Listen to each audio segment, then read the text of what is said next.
आज का मनुष्य इतना दुखी, कष्टकारी जीवन क्यों जी रहा है और वह सदा दुखों से ही क्यों घिरा हुआ है और वह इनसे बाहर क्यों नहीं निकल पा रहा? उसका जीवन इतना कष्टकारी कैसे हो गया?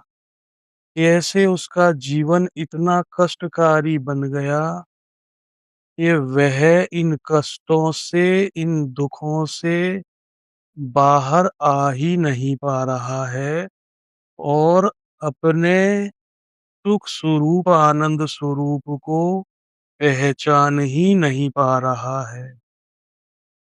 इसका सबसे पहले सही कारण यह है कि वह बाहरी चाह, इच्छा, वासना में ही लिप्त रहना चाहता है और अपनी चाह को ही पूरा करने की होड़ में लगा है।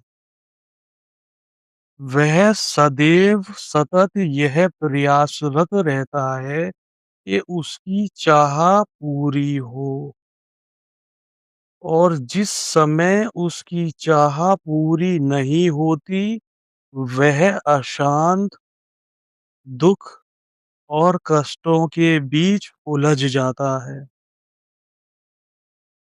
और इसका सबसे बड़ा कारण यह भी है कि वह अब तक बाहरी व्यक्तित्व या बाहरी मत या बाहरी किसी व्यक्ति विशेष के व्यक्तित्व पर ही आश्रित है या वह अपने स्वयं के चेतना पर अविश्वास प्रकट करके उस ओर मुड़ता ही नहीं। मनुष्यों के दुख का सबसे बड़ा कारण यह है कि वह बाहरी मतों में फंसा हुआ है। वह बाहर जो देखता है, बाहर जो महसूस करता है, उसको सत्य समझकर उसी में उलझता रहता है और अपने वास्तविक चेतना को पहचान ही नहीं पाता और अगर वह चेतना उसे राह या मार्ग भी बतलाती है, तो वह उस पर चलता ही नहीं। क्योंकि चेतना तो आपके साथ सदा रहती है, सदा ही आपके साथ ही है।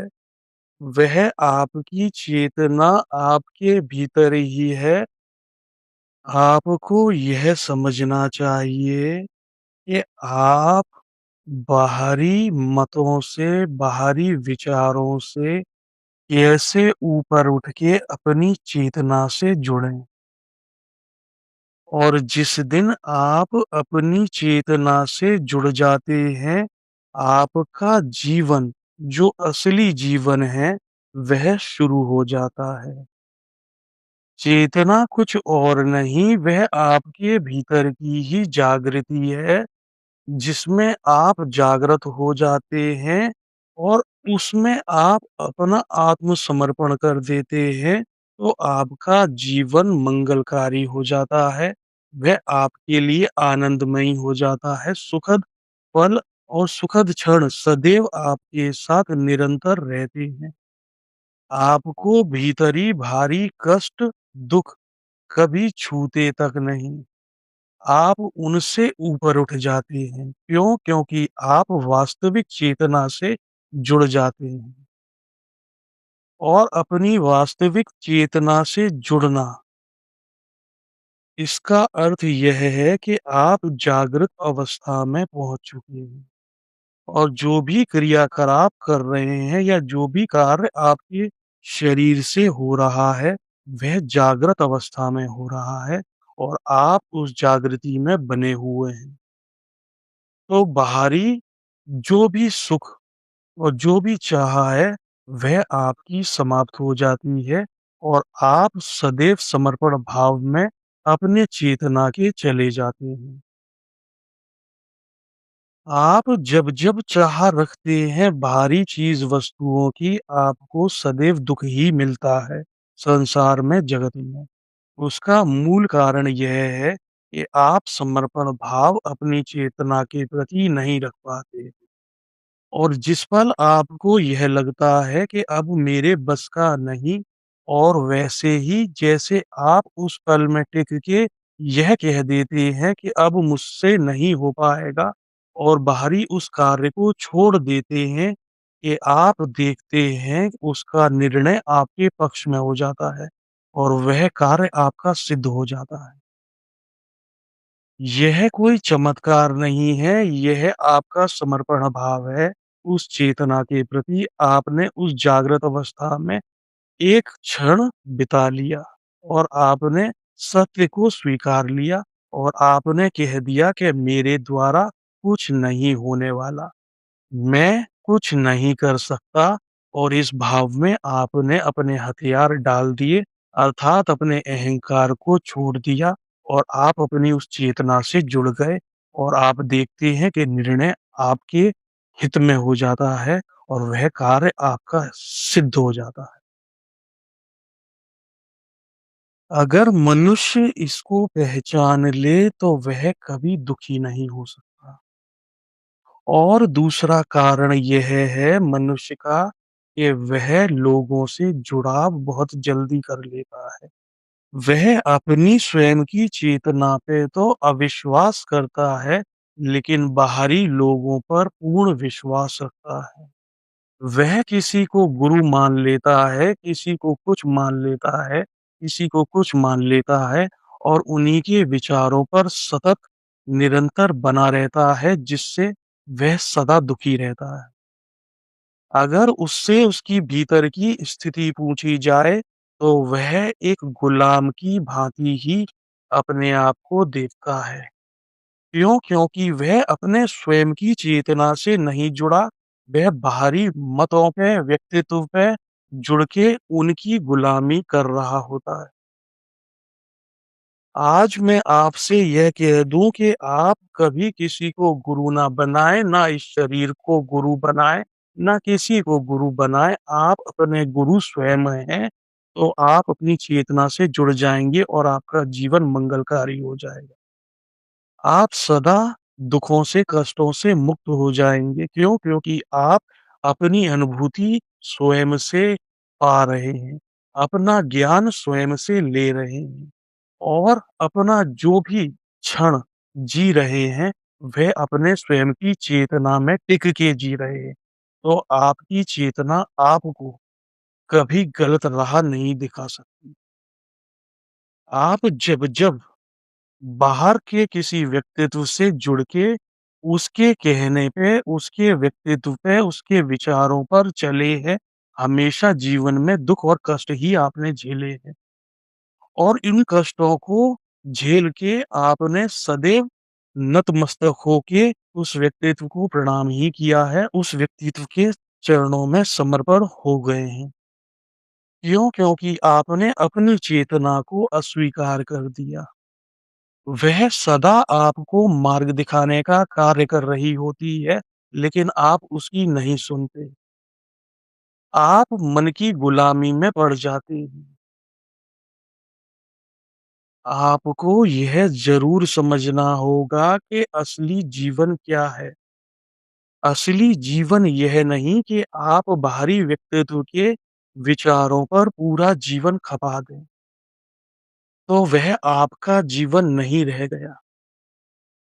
अगर आपने अपने जीवन को किसी भारी व्यक्तित्व के विचारों पर, मतों पर गँवा दिया, तो वह आपका कैसे रह गया? सत्य तो यह है कि आपको अपनी चेतना से जुड़ के और उसके ही समर्पण भाव हो के और उसके दिए हुए हर जीवित क्षण में ही अपना जीवन जीना चाहिए। क्योंकि आपकी चेतना ने सदैव आपको जीवित क्षण दिए हैं, आनंद के पल दिए हैं, और वह आनंद के पल आपकी चेतना से ही आपको प्राप्त हुए हैं। अगर आपके जीवन में क्षणिक भी सुख प्राप्त हुआ है, क्षणिक भी आपको आनंद मिला है, तो वह किसी भारी व्यक्ति विशेष का नहीं, आपके भीतर की चेतना का दिया हुआ जीवित क्षण है। क्योंकि उसकी अनुभूति आपके भीतर से हुई, ना कि भारी किसी व्यक्तित्व के दिए या भारी किसी व्यक्तित्व के हाथ रखने से। आपको जिस दिन यह समझ आ गया कि जीवन बाहर नहीं भीतर है और जीवन असल अपने भीतर की चेतना में है, जागृत अवस्था में है, उस दिन आप अपने जीवन को बहुत ही आनंद में जिएंगे। आप कभी भी किसी के मतों पे नहीं चलेंगे, क्यों? क्योंकि आप अपने जागृत अवस्था में जग चुके होंगे। गुलाम बनना तो बहुत आसान है, क्यों? क्योंकि गुलामी आपको सहारा दे देती है।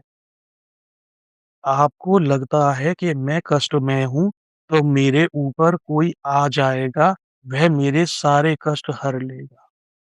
वह मेरे सारे दुःख समाप्त कर देगा। बस आपका यही क्षण आपको आपकी चेतना से अलग फेंक देता है। क्यों? क्योंकि आप गुलामी के शिकार हो जाते हैं, भारी व्यक्तित्व पे बहुत ज़्यादा आश्रित हो जाते हैं और समझते हैं कि यह मुझे दुखों से निकाल देगा। नहीं होगा। आप यह जीवन घूम-घूम के चक्रव्यूह में फँसते जाएँगे, उलझते जाएँगे, लेकिन आपका जीवन कभी भी नहीं सुलझ सकता जब तक आप भारी व्यक्तित्व के विचारों पे या भारी मतों पे अपने जीवन को ऐसे ही चलाते रहेंगे।